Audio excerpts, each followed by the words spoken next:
Hello, everyone, and you welcome another appointment with POP, Progress Over Perfection, the podcast that will change your life forever. So today we talk about hypnotherapy and what hypnotherapy can do and how can help people with trauma from childhood. In front of me, next to me, actually, not in front of me, next to me, there is Jessie Reynolds. She is a 5 years experience hypnotherapist, and I wanted her here because I really enjoyed the conversation that we had a couple of weeks ago, and I think it been very interesting, especially because you work in such a fantastic field that too many time we underestimate.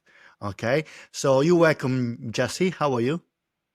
Great, thank you. Thanks for having me. So, just to start and to help people understand who you are and what you do, can you tell us a little bit about yourself? What leads Jesse to become a hypnotherapist? Sure, yeah. So I'm a hypnotherapist, diploma in hypnotherapy, trauma-informed training.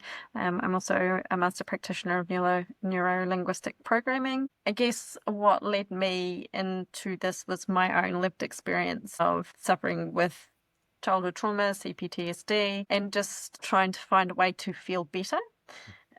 So yeah, I guess I made a decision at a critical time of my life where I was really struggling that I needed to find a way to feel better. And so I sort of went on the hunt and tried different things for the next 10 years to help me to move through my trauma and to change the patterns that were reoccurring in my life, because I knew that these things were happening and I was stuck in these patterns of self-loathing and unhealthy relationships and using things like alcohol and drugs to feel better.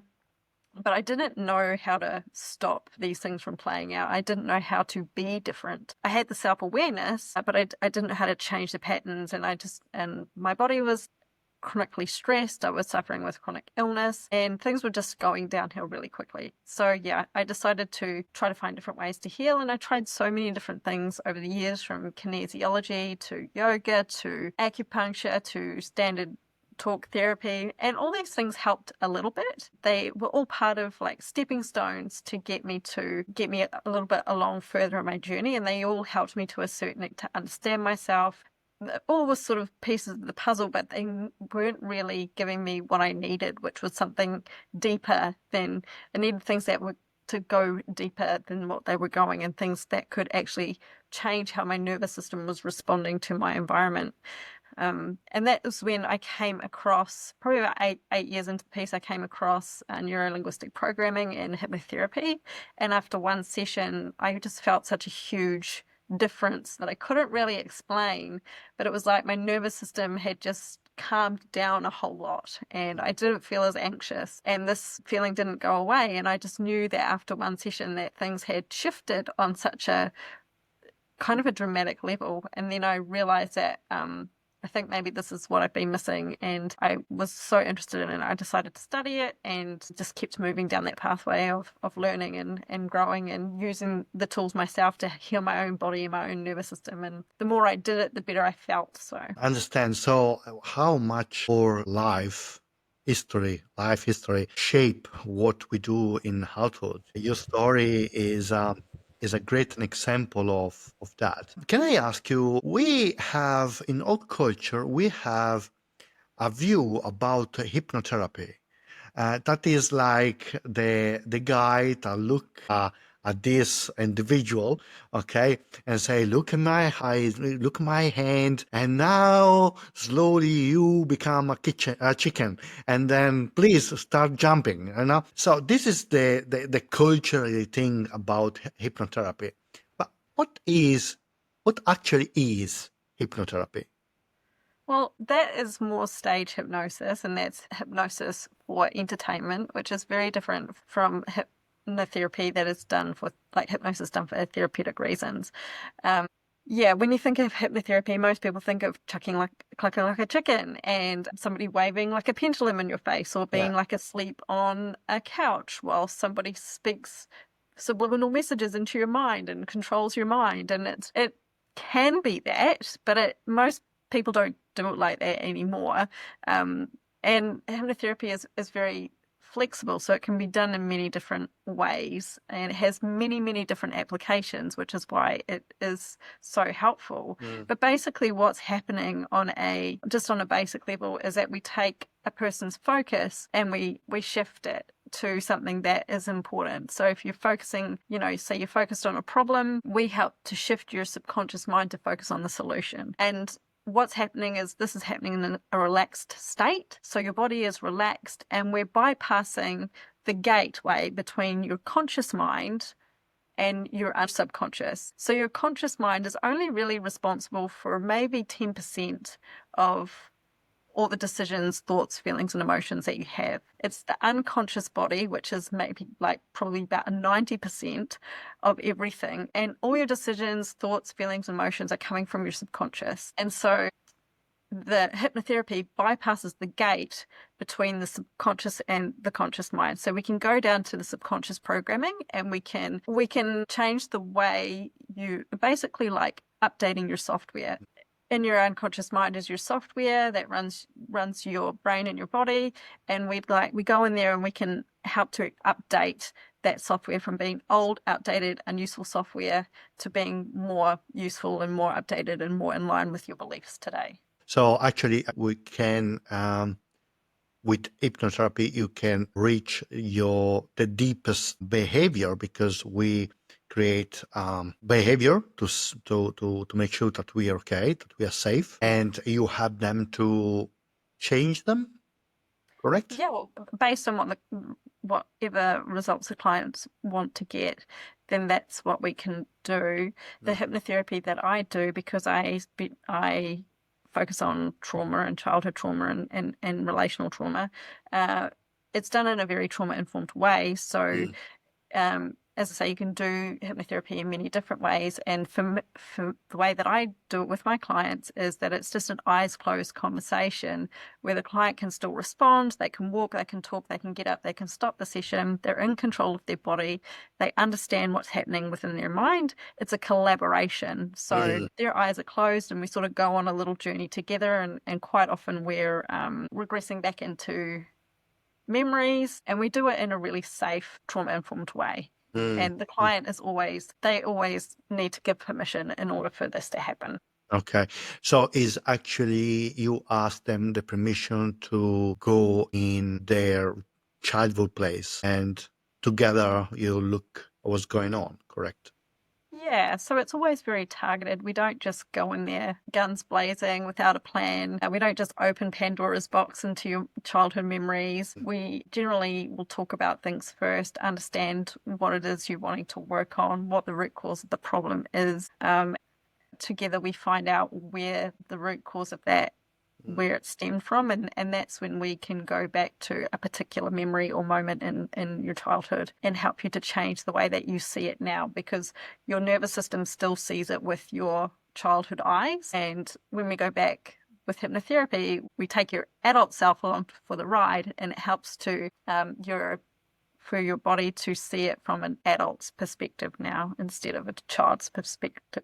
Very interesting. Why childhood trauma is so misunderstood and minimized in adult life? Why, when you talk with people, it happened many times to me, I try to understand what's going on, understanding the history of the family. But many times, if I want to stay in that spot a little bit, people tell me, I don't want to talk about this because I don't think it's important. That actually is important, for the simple reason that that moment that you don't believe is important is what shape you. So why this is so minimized and misunderstood in adult life? I guess a lot of the time there's a few reasons.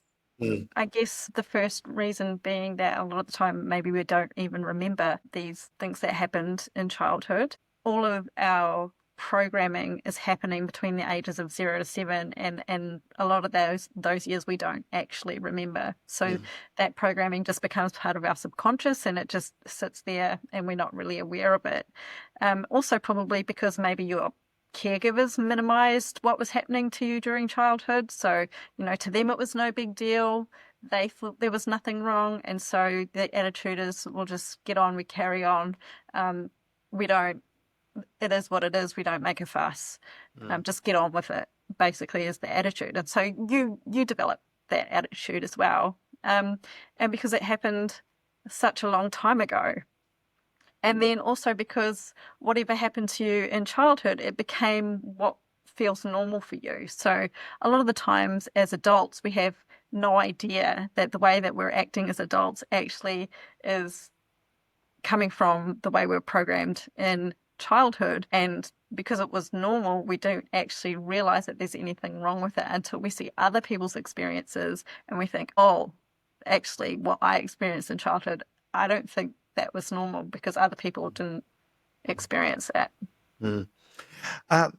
So true what you're saying. I have a question. Can you tell me what is the definition of a trauma in this case? Well, I think over the years it's become a little bit more flexible, but in psychology terms, you have big T traumas, which are different types of abuse, going through a natural disaster, being in war, childhood, things happening to you in childhood repeatedly, dysfunctional family, being in a household that had drug and alcohol abuse. Those tend to be recognized as big T traumas. And then there's little T traumas like losing maybe distant family members, losing a pet, being bullied at school, things that maybe seem like they're lower down in intensity, in emotional intensity. So that's a psychological view. And then there's a lady called Dr. Sarah Woodhouse, and she says that trauma can occur anytime you feel threatened, out of control, and like your life is in danger, basically. So, that sort of broadens the scope. The way I tend to look at it is as an emotional wound, and emotional wounds can range in severity and intensity, and just like a physical wound, right? Like a physical wound may be a deep stab or lots of tiny little cuts or a really deep gash that needs some stitches, and each different type of wound is going to need a different type of method to help it heal. You might have an infection in your bone, it's so emotional wounds, I think, can be very similar to that, to physical wounds. So to be specific, what create these scars or cut or injuries? What is actually what we're talking about here? Well, I mean, lots of different things, right? Anything that can make you feel threatened, scared, out of control, anything that you have an emotional reaction to. There's a test called the ACE test, which is the Adverse Childhood Experiences test, and on that is things like neglect, not having enough food, not knowing if you were going to be safe as a child, having a parent who was suffering with mental health issues or drug and alcohol issues, having a parent who wasn't present emotionally or physically. So in childhood, those are the things that can cause different types of emotional wounds. And there's things like death and abuse and unhealthy relationships, and there's so many different things, and it does depend on the person's perspective of how they process that. So some people are more resilient to trauma than other people, depending on the type of nervous system that you have. And that all comes back to your environment in childhood that you grew up in as well. So do you think the trauma that we have in childhood have more power than the trauma that we have in adulthood, in our life? The important thing about childhood trauma is that your brain is a sponge and it's just being formed. So when you're experiencing adverse things in childhood, it's literally forming the way that you respond to stress. It's it's, it switches on different parts of the brain. It shuts different parts of the brain down, which can create a lot of different problems for people in adulthood. It sets you up for chronic illness. It sets you up for different health issues, different mental health issues. People who experience childhood trauma are a lot more susceptible to disease and sickness in adulthood. And not only that, obviously there's the triggers and the actual trauma. People who experience childhood trauma are more likely to experience adulthood trauma. Mm-hmm. So it's priming your nervous system to be more susceptible to trauma in adulthood, and not just trauma, but health issues as well. So, I mean, I don't know if one is worse than the other, but I think that if you experience it in childhood and then you experience more trauma in adulthood, it's like compounding one on top of the other. If you don't have a lot of, from my experience working with clients, if an adult comes to me and they haven't had adverse childhood experiences, they tend to process their trauma a lot quicker than somebody who has had a lot of childhood trauma and adult trauma. Mm. So in adulthood, we are more aware about ourselves, so we can handle better some situation. Yeah, okay.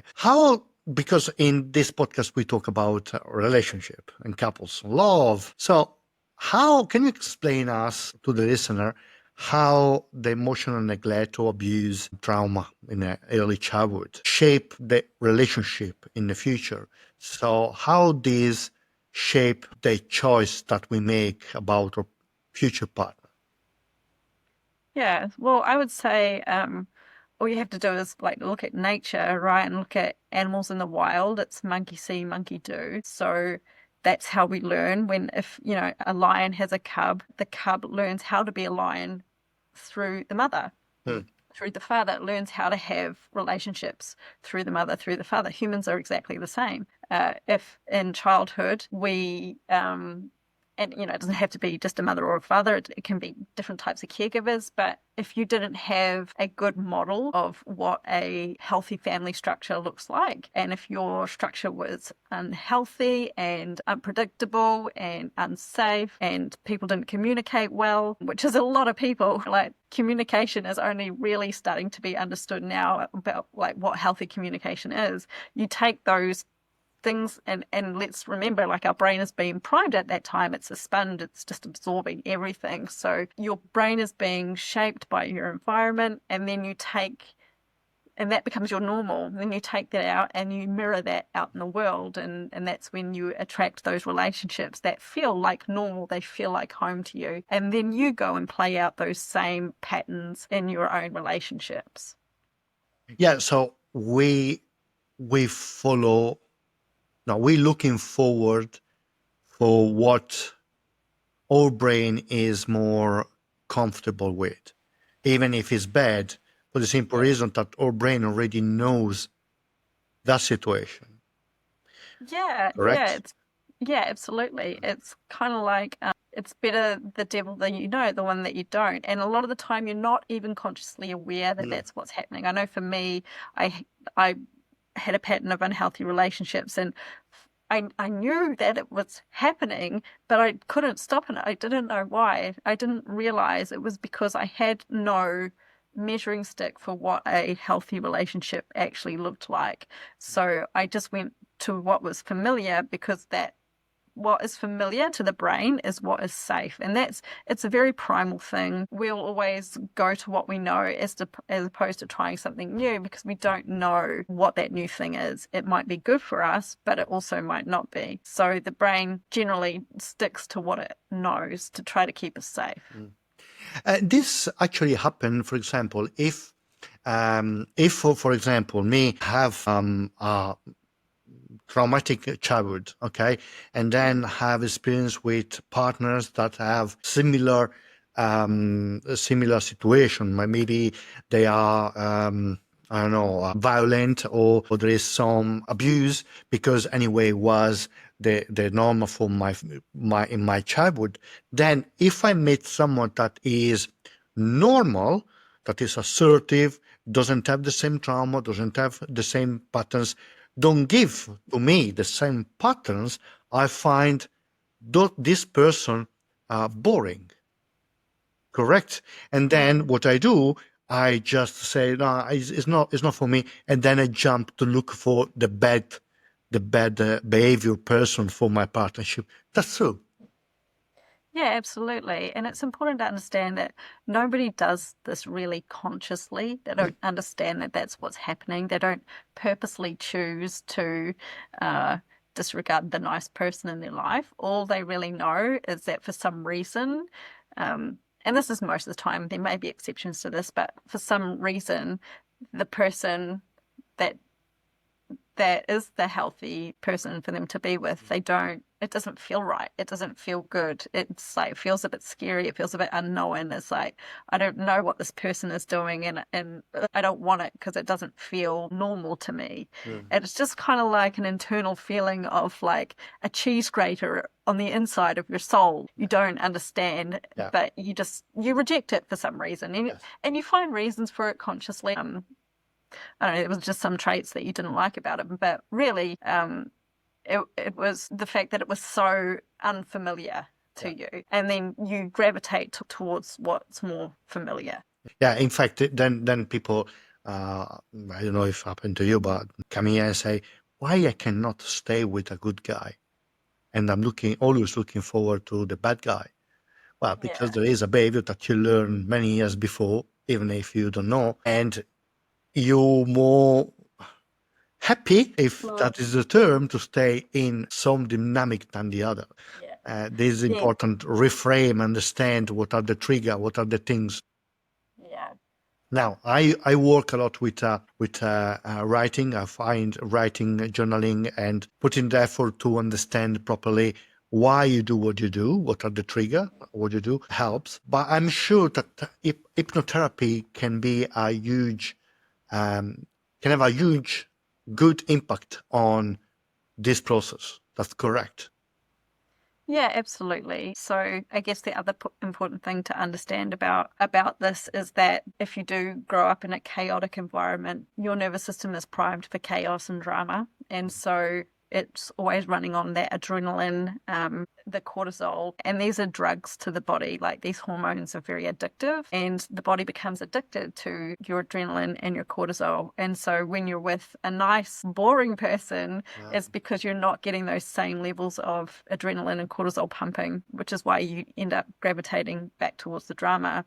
And the hypnotherapy can definitely help with this because it is subconscious. It's your nervous system is your subconscious. Hypnotherapy can help us to access where these patterns are stored, where this unhealthy software was uploaded in the first place, and we can change the way that your body feels about and responds to stress and these patterns, and we can kind of rewrite the patterns and create new healthy patterns.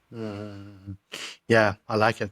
I love it. I think it's very important, especially for the people who really want to change the way they do things. Sometimes I understand why they do they make certain decisions, but it's not only for relationship, correct? It's business, is everything, correct? Anything that you're doing subconsciously and you're doing without realizing, any pattern that you're stuck in, any frame of mind, any mindset, can all be shifted with hypnotherapy. And that is, obviously, there's some limitations to hypnotherapy depending on the type of brain you have and your neurotype and what's actually going on. So it has limitations at times, but if it's a subconscious mind problem, hypnotherapy can generally help with that. Good. What are the behavior that we repeat, even we don't know that we do it, but we repeat because this trauma from childhood?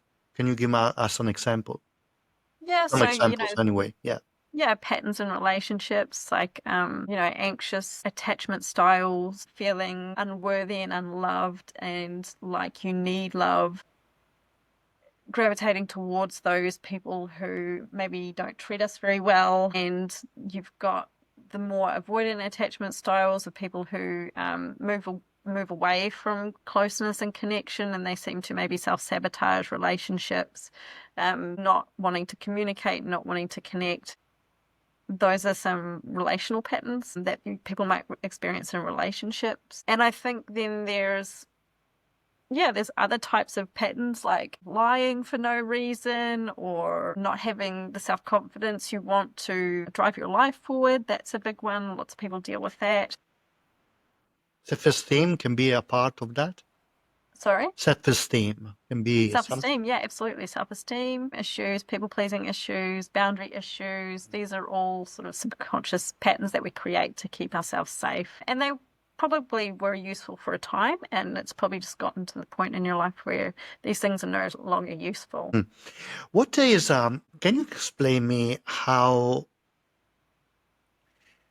it's look like for a typical hypnotherapy session? So what happened in your studio when you do? So I need to lay down and then close my eyes and then start to lift, or you put the pendulum in front of me. What's No. happening? Oh, it's not that fun. It's a bit more boring than that. It's generally we just talk. I go through a specific process, so I've developed a specific process for my clients that we go through. We start off with, well, just firstly getting to know if the program is right for them and if it's going to give them what they want. Then we move into gathering their personal history, so getting the details of their personal history, understanding their family dynamics, understanding what their childhood was like. And then we understand, okay, from there, what problems, challenges are you experiencing in adulthood? And I like to help the client join the dots from what happened in their childhood to what's happening now. A lot of people are aware of it, but some people aren't. And so it can be a really interesting process to go through. And we generally spend about the first, I'd say, half an hour. I do 90-minute sessions. So the first half an hour to an hour, understanding what the problem is. And then we use hypnotherapy to access the root cause of that problem to help to change and clear out the problem. And the hypnotherapy, like I say, is just you close your eyes. For me, I work online with my clients because they can be at home on their bed, nice and relaxed. They can be in their pajamas. They can have their cup of tea and their whatever they need to make them comfortable. And they just close their eyes and I start to help them to relax so we can bypass that critical faculty in their mind, the gateway between the conscious and the unconscious. And then we regress back, and we do this in lots of different ways. And there's many different ways we can help somebody regress back to a certain memory and help them to see the memory and change the way they're associating to it. They would have been associating to the memory in a very negative, traumatized way. And we just help them to neutralize that feeling now as an adult, even if it's just knowing that they're safe now. And this changes the way the nervous system reads the memory, and then it affects the body differently. If we can neutralize it, then it's no longer a threat to the nervous system. And then we come back out and ask them how they're feeling and test the work that we've done and see how they feel about those issues now. And most of the time, there's generally quite a big shift. Okay, so this was my next question. How quick the people can actually see some changes, some result with NLP and hypnotherapy? Yeah, well, I mean, everybody's journey is different, but a lot of people can, if we do hypnotherapy in the first couple of sessions, you can feel the difference in the first couple of sessions. But it is a roller coaster. So especially if we're working through some intense trauma, it can, you can go up and down, and it can take a while for your conscious mind to integrate the work that we've done with their unconscious mind. So if we've made big shifts and big changes in your unconscious mind, that can sometimes shift your reality a bit too fast, and it can be like, oh, well, what's happening? Like, things don't feel right because my world feels so different. So with trauma, sometimes we need to move a lot slower. But with somebody who's, maybe got more acute trauma, not so much complex trauma, you can definitely make changes straight away. Everybody can make changes straight away, but it's a different ride for everyone. Can you, with hypnotherapy, can you help people with addiction? Yeah, for sure. Yeah, so one of hypnotherapy's main applications that people probably know of is like quit smoking hypnosis, which is a very common one.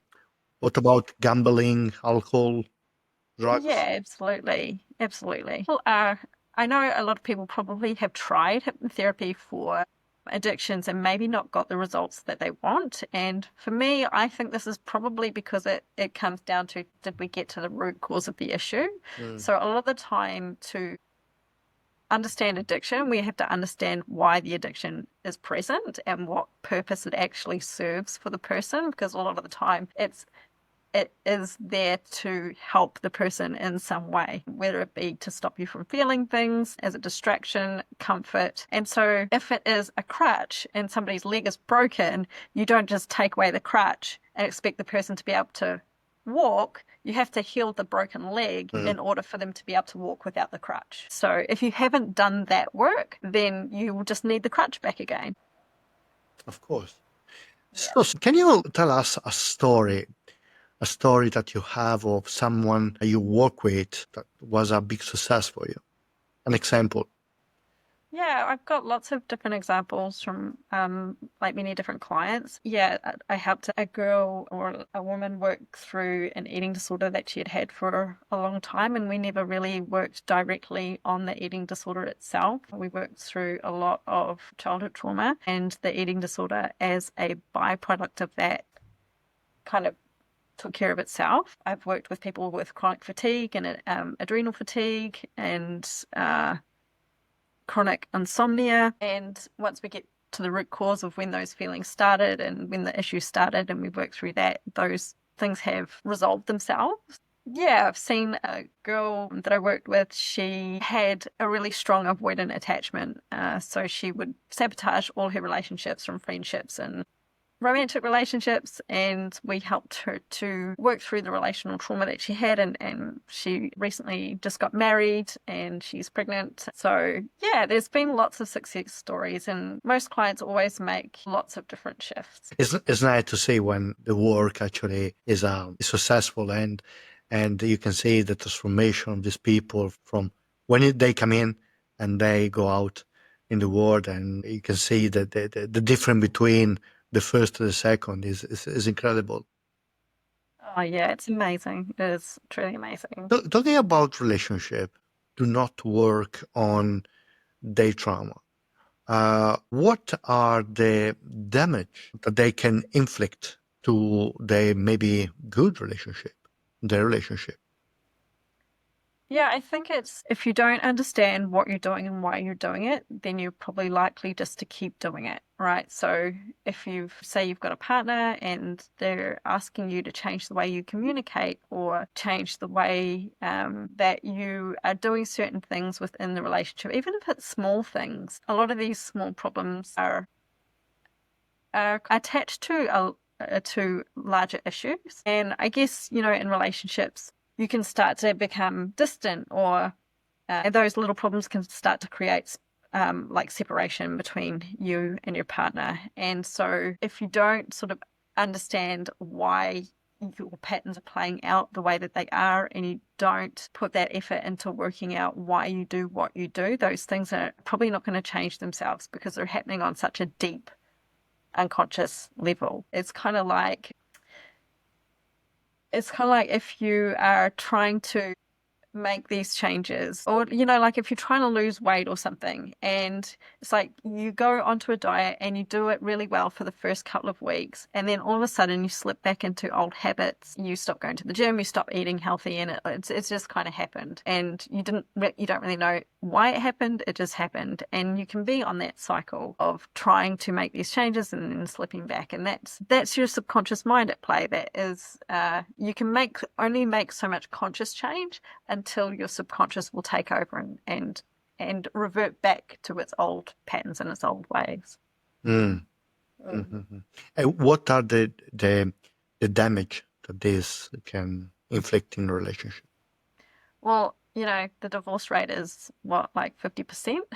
So I would say that's probably like the biggest damage, right? And you see people doing that, like lying, infidelity, intimacy issues, sex issues, issues with communication and honesty and vulnerability, and not having that connection that we all crave and desire, that intimate connection that everybody wants to be seen and felt and heard and understood by their partner. We can fail to be able to make that connection. And if you can't make that connection, you're probably never going to have the type of relationship that you want. And it's always going to seem like it's the other person's fault, or a relationship, or that person's just not right for me, which, could be true. But also it can be the fact that you've not understood yourself and your own patterns and why they're playing out like that. Mm. With hypnotherapy, can you help people with some sexual dysfunction as well, a disorder, hyper active sexual activity or lower sexual activity? Can you help with that too? Or Yeah, 100%. I think we can basically help with any problem that's happening in the mind as long as the person is willing and wanting to explore and understand the root cause of that issue and is willing to do the deeper work. So basically I say, hypnotherapy can pretty much help you with anything. You've just got to be willing to explore it, dive deep, want to know more. Hypnotherapy isn't a magic wand. It can't just, it's not something that I do to you. I'm not a magician. It's something that we do together. And at the end of the day, it's still your mind. If you don't want to accept suggestions or if you don't want to see things from a different perspective, you won't, and you'll just go back to normal. But yeah, it can help with basically most mental problems that we experience. mm-hmm. Do you work with any gender, any age, any person want to help with hypnotherapy? Yeah, 100%. Anybody. I pride myself in being a practicing ally, practicing allyship. So I'm very accepting of all people, all walks of life, experiencing all different types of issues. What if someone say, well, if you work online is not as real as if you work in person? That's true. I tend to think that it's just about the connection that somebody builds with somebody. And in regards to trauma hypnotherapy, the person being in their own environment, if their environment is safe, being in their own environment is actually really beneficial because the more relaxed a person feels, the better the hypnotherapy works. If you've had to rush to get to your appointment, find a park and battle in traffic and pay for parking, and then you're in a weird, strange office that doesn't feel like comforting to you, that can stop you from being able to relax into the session. So yeah, I think it's just all about what the client needs as well. But I personally find it really great for hypnotherapy working online. Mm. If you can give practical advice to people that they suspect they have some struggle from childhood, what would you tell them to do? I think if the person has not really looked at it before, maybe start journaling it, start writing it down, maybe start reading some books or listening to some podcasts or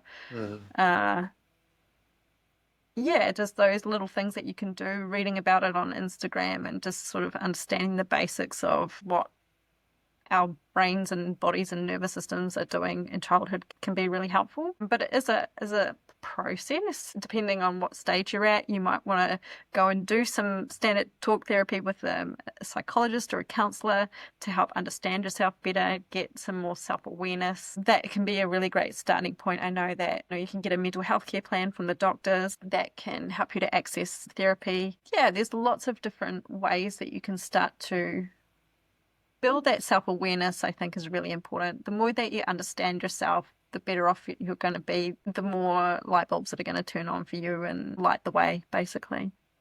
Yeah, journaling is something very good for the mental state. Yeah. Love it. Well, Jessie, we are almost at the end of this interview. Thank you so much. So if someone wants to work with you and is interested to work with you, Jessie, your website is Trauma Transformed, correct? Yep. Trauma Transformed. Yep. And there is any ways that they can maybe send you an email or connect with you if you want to give us some ways to connect with you? Yeah, sure. So I have my email is jessie@traumatransformed.com. I also have an Instagram page, which is Jessie Reynolds _trauma hypnotherapy. I believe it. Mhm. Have changed it a few times, but all my links are on my website anyway. So if you go to that website, you'll get to my Facebook page and my email, and I've got a podcast, Trauma Transformed, the podcast. You can hear my story on there, a bit more about my story, and there's lots of my clients have interviewed and they're on there, and there's other great stories of people moving through trauma. And information on trauma and childhood trauma on that podcast too. Look, Jessie, I say thank you from all the community because it's great to have people with such a big heart like you that actually want to help people to have a better life. Thank you to be here today. Thank you so much for having me. It's been fun to talk about. Before to end, for all of you that you listen this podcast, today we talked with Jessie Reynolds, hypnotherapist. Next week, we're going to talk with a couple, Josie and Daniel, and then we're going to talk about what is a healthy relationship with them. They are together for 4 years. It's not about the length of the relationship, it's about the quality of the relationship. If you stay with someone that for a long time, but you're not happy and is not healthy for you, we need to talk about what is a healthy relationship. And with them, we're going to discover what is a healthy relationship. Okay. Thank you so much. Thank you, Jessie. Thank all of you that you listen to this podcast. See you next week. Have a wonderful life from POP, Progress Over Perfection, the podcast that will change your life forever. Ciao.